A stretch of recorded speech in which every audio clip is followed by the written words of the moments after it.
Hello friends, welcome back to my channel. ட்ராமாக்குள்ளே போகிறதுக்கு முன்னாடி மறக்காம இந்த வீடியோக்கு ஒரு லைக்கை போட்டுருங்க. கமெண்ட் செக்ஷனில் ஹைப்னு ஒரு ஆப்ஷன் இருக்கும், அதையும் மறக்காம கிளிக் பண்ணிடுங்க. வாங்க ட்ராமாக்குள்ளே போகலாம்.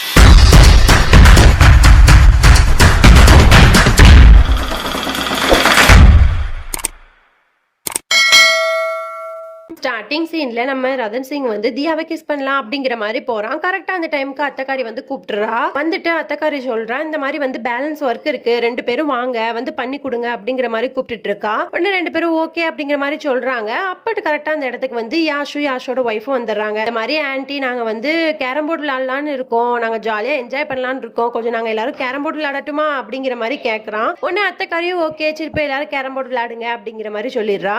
உடனே எல்லாரும் உட்காந்து ஜாலியா கேரம் போர்டு விளையாண்டுட்டு இருக்காங்க. அப்ப வந்து யாஷோட ஒய்ஃப் வந்து ஜூஸ் எடுத்துட்டு வந்து குடுக்குறா. அதை உடனே ரதன் சிங் குடிச்சிட்டு தியாவை கூப்பிட்டு, தியா இந்தா நீ இதை குடி அப்படிங்கிற மாதிரி கொடுத்து அப்படியே கியூட்டா வந்து ரொமான்ஸ் பண்ணிட்டு இருக்காங்க. அதுக்கப்புறம் எல்லாரும் கேரம் போர்டு விளையாண்டுட்டே இருக்கும்போது போர் அடிக்குது. உடனே வந்து யாஷ் சொல்றான், உன்னை வந்து நான் அத்தைக்காரிக்கிட்ட இருந்து தப்பிக்க வைக்கிறேன், என்கிட்ட ஒரு பிளான் இருக்கு அப்படிங்கிற மாதிரி சொல்லிட்டு யாஷ் சொல்றான், இந்த மாதிரி வந்து நாங்க மூவி எல்லாரும் சேர்ந்து பார்க்க போறோம், நாங்க போயிட்டு வரட்டுமா அப்படிங்கிற மாதிரி சொன்னோன்னா ஓகே வீட்லயே உட்காந்து மூவி பாருங்க அப்படிங்கிற மாதிரி வந்து அத்தைக்காரியும் சொல்லிடுறா. அதுக்கப்புறம் தியாவே ரதன் சிங் தான் காட்டுறாங்க. தியா வந்து அப்படியே ஃப்ரெஷ்ஷப் ஆயிட்டு வா மூவி பார்க்க போலாம் அப்படிங்கிற மாதிரி ரதன் சிங்கை வந்து கூப்பிடுறா. உடனே அதுக்கு ரதன் சிங் சொல்றான், நம்மளாம் எங்கேயும் போக வேணாம் தியா, அதெல்லாம் சும்மா பிளான் தான் அப்படிங்கிற மாதிரி வந்து சொல்லிட்டு ரதன் சிங் என்ன பண்றான் அப்படின்னா ஒரு கரப்பாம்பூச்சி தூக்கி தியா மேல போட்டுறான். உடனே தியா பயங்கரமா கத்திக்கிட்டு அங்க இருக்க பெட்டு மேலாம் ஏறி நின்றுட்டு இருக்கா. உடனே ரதன் சிங் சொல்றான், நீ பெரிய ஃபைட்லாம் பண்ணுவேன், ஆனா ஒரு காக்ரோச்சுக்கு போய் பயப்படுறிய தியா அப்படிங்கிற மாதிரி கிண்டல் பண்ணி சிரிச்சிட்டு இருக்கான்.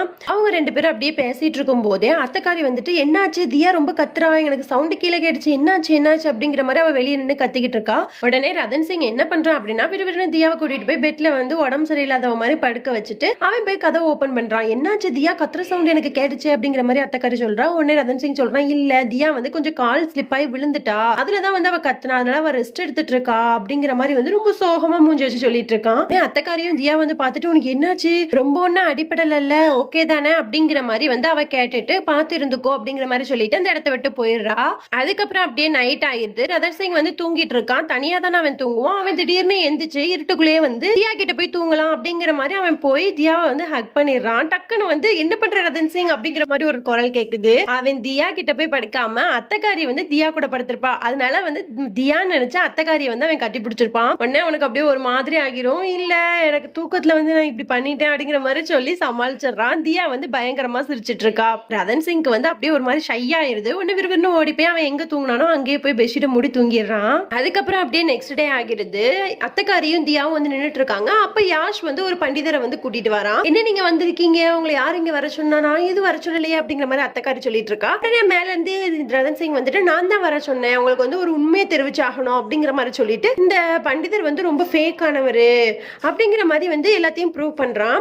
அதுக்கப்புறம் ரதன் சிங்கும் தியாவும் அந்த இடத்த விட்டு போயிடுறாங்க. உடனே அத்தக்காரி வந்து யாஷ் கிட்ட சொல்றான், இந்த மாதிரி வந்து ஒரு ஃபேக்கான ஒரு ஆளை நம்பி நான் வந்து இவங்க 2 பேருக்கும் வந்து பேஸ் கொடுக்காம விட்டுட்டேனே, அவங்களுக்கு ஏதாவது ஒண்ணு பண்ணணும் அப்படிங்கிற மாதிரி எல்லாரும் வந்து பேசிட்டு இருக்காங்க. அதுக்கப்புறம் அப்படியே தியாவை தான் காட்டுறாங்க. தியா வந்து கிச்சன்ல நின்று சமைச்சிட்டு இருக்கா. அப்ப அந்த இடத்துக்கு வந்து ரதன் சிங் வர, என்னாச்சு சடனா பவர் கட் ஆயிட்டு, என்னாச்சுன்னு தெரியலையே அப்படிங்கிற மாதிரி ரதன் சிங் சொல்றான். தியாவும் ஆமா எனக்கும் என்னன்னு தெரியல அப்படிங்கிற மாதிரி சொல்லிட்டு வேலையை பார்த்துட்டு இருக்கா. அப்ப உடனே ரதன் சிங் இருந்துட்டு தியாவை அப்படியே கட்டி அணைச்சுக்கிட்டு அவளோட முடி அப்படியே பின்னாடி போடுறான். உடனே தியாவை வந்து பக்கத்துல இருக்க மாவெல்லாம் எடுத்து அப்படியே ரதன் சிங்கோட முகத்துல தடவுறா. உடனே ரதன் சிங்குமே வந்து அவனோட கண்ணத்துல இருக்க மாவை வந்து அப்படியே முகத்தை வச்சு அப்படியே தியாவோட முகத்துல அப்படியே தடவுறா. அப்படி 2 பேரும் அப்படியே கியூட்டா ரொமான்ஸ் பண்ணிட்டே இருக்காங்க.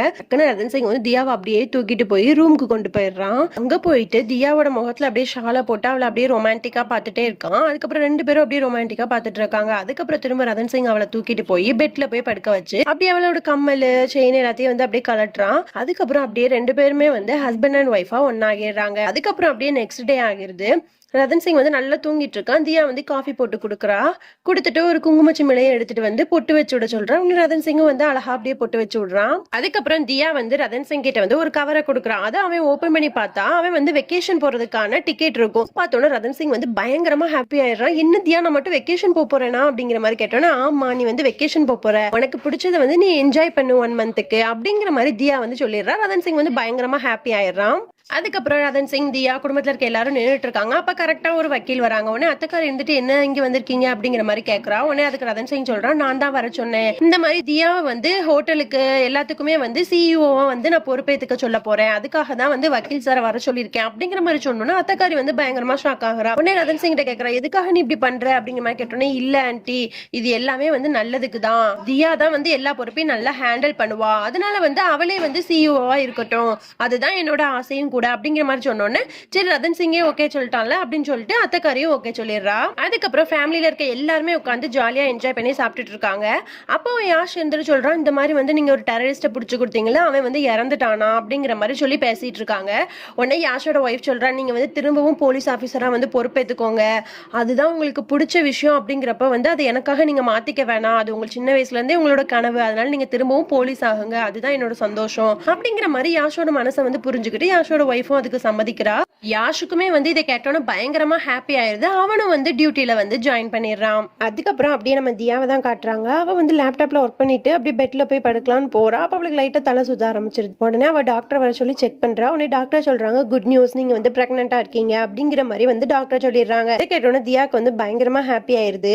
ரதன் சிங் வந்தோன்னு இந்த விஷயத்த ஃபர்ஸ்ட் சொல்லணும் அப்படின்னு சொல்லிட்டு 2 குட்டி ஷூ வந்து அழகா வாங்கி வச்சிருக்கா. அதை வந்து பில்லோக்கு பின்னாடி வந்து அவ ஒளிச்சு வச்சிருக்கா. அப்ப கரெக்டா ரதன் சிங் வரா. வந்துட்டு இந்த மாதிரி ஹோட்டல் இப்படி அப்படின்னு சொல்லிட்டு ஹோட்டலை பத்தியே பேசிட்டு இருக்கான். தியா வந்து உட்காரு ரதன் சிங் வந்து உட்காரு அப்படி, ஏன்னா அந்த பில்லோவை அவன் எடுக்கும்போது அந்த ஷூவை பார்ப்பான் அப்படிங்கிற மாதிரி அவளோட மைண்ட் செட். ஆனா அவன் அங்க உட்காந்து வந்து ஹோட்டலை பத்தியே புலம்பிட்டு இருக்கான். அதுக்கப்புறம் ரதன் சிங் வந்துட்டு அப்படியே பேசிட்டே வந்து தியாக்கு வந்து கிஸ் பண்ணலாம் அப்படிங்கிற மாதிரி வந்துடுறான். உன்னை தியா இருந்துட்டு வெயிட் பண்ண ரதன் சிங், நான் வந்து உனக்கு ஒரு சர்ப்ரைஸ் வச்சிருக்கேன் அப்படிங்கிற மாதிரி அந்த சர்ப்ரைஸை சொல்ல வரா. அதுக்குள்ள கீழே இருந்து ஒரு சவுண்ட் கேட்குது, தியா ரதன் சிங் சீக்கிரம் கீழே வாங்க அப்படிங்கிற மாதிரி.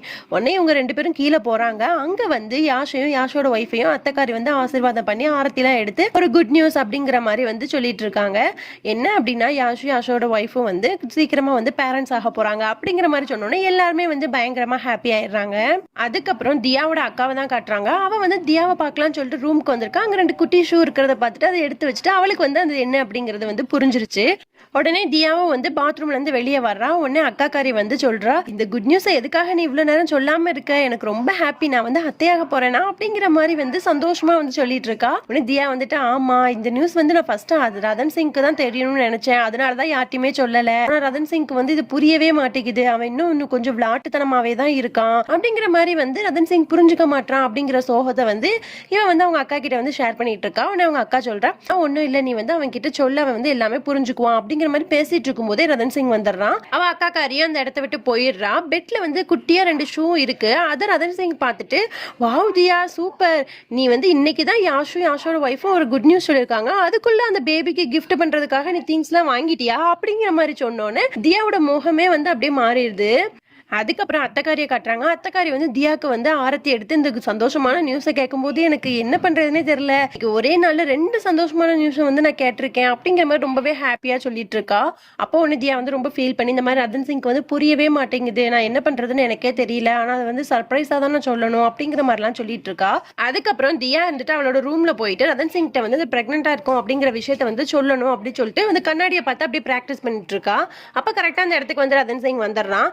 உடனே தியா என்ன பண்ற அப்படின்னா, ஒரு உண்டியலே எடுத்துக்கிட்டு, இங்க பாரு ரதன் சிங், இங்க ஒரு உண்டியல் இருக்கு, இதுல வந்து 2 காயின் போடுறோம், அதுதான் நீயும் நானும், அதோட எக்ஸ்ட்ரா ஒரு காயினை நம்ம அந்த உண்டியல்ல போடும்போது அது நமக்கு வந்து இன்னும் கொஞ்சம் ஹாப்பினஸ் தருதுல, அந்த மாதிரி தான் நம்மளோட லைஃப்ல வந்து ஒரு குழந்தை அப்படிங்கிறது வரும்போது நமக்கு இன்னுமே வந்து நிறைய ஹாப்பினஸ் கிடைக்கும் அப்படிங்கிற மாதிரிலாம் சொல்லிட்டு இருக்கும் போது ரதன் சிங் சொல்றான், ஓகே தியா நீ சொல்றது எனக்கு புரியுது, நம்ம ஹாலிடே போயிட்டு வந்ததுக்கு அப்புறம் இந்த மாதிரி எல்லா விஷயத்தையும் பாத்துக்கலாம், நீ சொல்றது வந்து நான் மைண்ட்ல வச்சுக்கிறேன் அப்படிங்கிற மாதிரி சொல்லிட்டு அவன் வந்து தூங்கிடுறான். அதுக்கப்புறம் அப்படியே நெக்ஸ்ட் டே ஆயிடுது. குடும்பத்துல இருக்க எல்லாருமே உட்காந்து சாப்பிட்டுட்டு இருக்காங்க. அப்ப கரெக்டா அந்த இடத்துக்கு ரதன் சிங் வரான். பேக் எல்லாத்தையும் எடுத்துட்டு வரான்.